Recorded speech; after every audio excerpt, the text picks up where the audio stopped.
네, 이 코로나 방해 혐의로 기소됐다가 최근 건강 악화 등의 이유로 보석으로 석방된 이만희 신천지교회 총회장의 첫 불구속 재판이 어제 있었습니다. 재판부에 귀가하는 모습이 관심이 더 쏠리고 있는데 과거에 했던 발언부터 먼저 만나보시죠.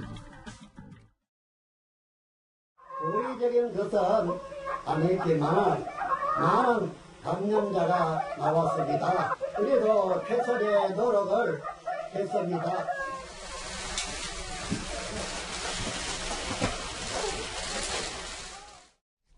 자, 최진봉 교수. 네. 휠체어 타고 재판 나온 이만희 총재.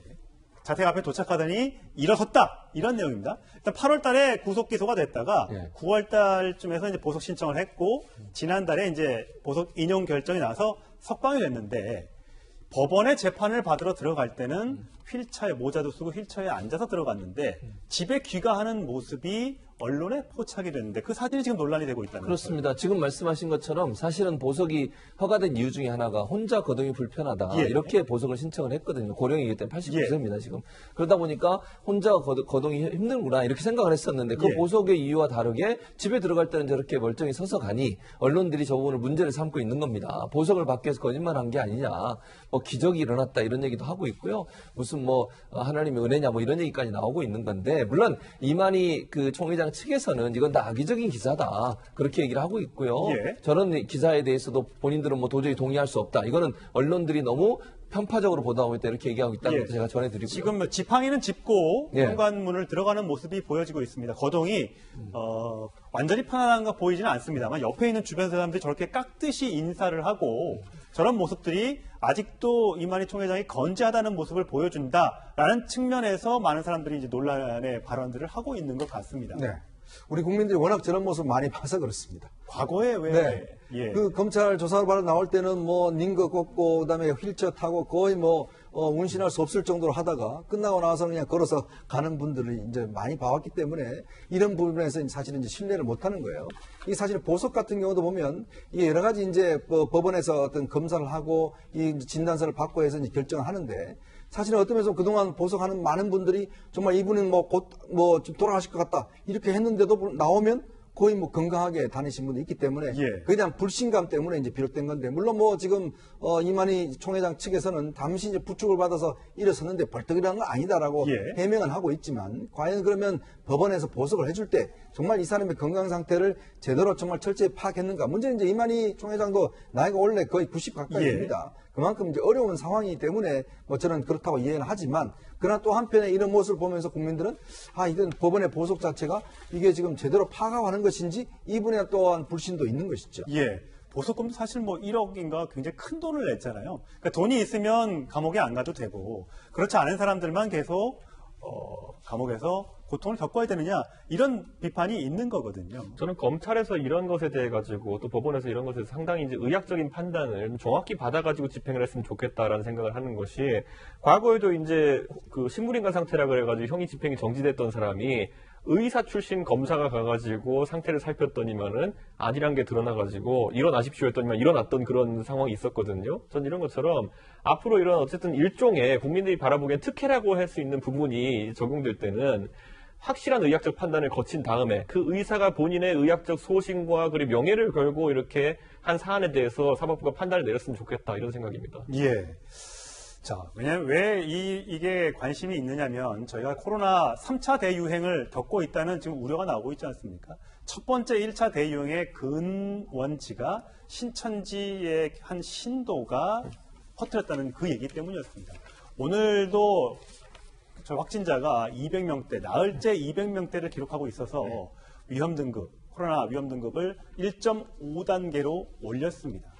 모든 시작이 신천지부터 시작했다고 말씀은 드릴 수 없습니다만 많은 국민들이 신천지를 기억하고 있기 때문에 그렇습니다. 자, 오늘 관련된 관계자 발언 들어보시겠습니다. 저희들은 가능한 1.5단계에서 더 이상의 확산을 막을 수 있도록 최선을 다하고자 하는 것이 오늘 사회적 거리두기를 객상시키는 근본 취지입니다. 네, 사회적 1.5단계로 올라갔습니다. 수도권의 경우에요. 19일부터고요.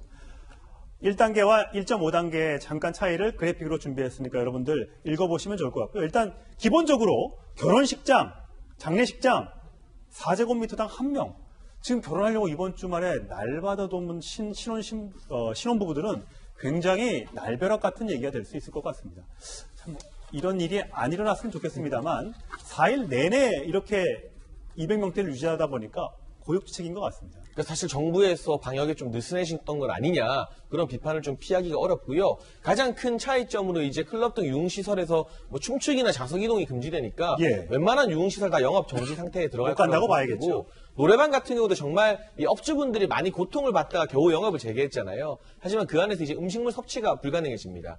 또 이 축구 경기나 야구 경기 같은 경우도 관람객이 50%에서 30%로 줄어들게 예. 되면 당장 이제 개막하는 한국 시리즈 같은 경우에도 입장객이 상당히 줄어들게 되는 등 전방에 걸친 효과가 있을 텐데 이 많은 고통 분담을 우리 국민들과 자영업자들에게 요구하는 만큼 과연 정부도 방역에 있어서 물샐 틈이 없는가 한 번 더 돌아보고 점검해 봤으면 좋겠습니다. 예, 코로나 상황 점검해 봤고요. 다음 주제로 넘어갈 텐데요. 그 앞서서 댓글 좀 소개해 드리겠습니다. 첫 번째 댓글 볼까요? 네. 휠체어 탔다고 난리, 걸었다고 난리. 90노인이 부축받고 걷는 게 무슨 문제냐? 네. 이만희 총회장을 옹호하는 듯한 발언도 있었고요. 자, 진실을 있는 그대로 말하면 될 것을 동문서답으로 흐리는 추미애 장관, 추 장관에 대한 불만도 있었습니다. 네, 윤석열 총장, 지금은 여론조사 높게 나오지만 정치판 뛰어드는 순간 지지율은 꺼질 것 같다라는 의견을 주셨습니다. 네, 급하게 신공항 결정 바꾸는 건 선거용으로밖에 볼 수 없다. 이런 따끔한 질책도 있었습니다. 마지막 댓글 볼까요? 네, 경제성보다 지역 균형 개발이 더 중요하다. 부울경 800만 명 가덕 신공항 꼭 필요합니다. 라는 의견을 주셨습니다. 자, 이어서 실시간 검색어도 살펴보고 가겠습니다. 네, 가덕도 신공항, 김해 신공항 나왔고요. 코로나 1.5단계 결혼식 다 저희가 살펴봤고요. 이 박훈 변호사 같은 경우는 최근에 이 해민 스님 논란과 관련해서 이 부분을 문제를 지적했던 또 다른 현각 스님에 대해서 너무 심각하게 그 스님도 문제가 있다라는 지적을 해서 굉장히 화제에 올랐습니다. 자, 지금은 연예인, 방송인 사유리 씨 얘기를 해볼까 합니다.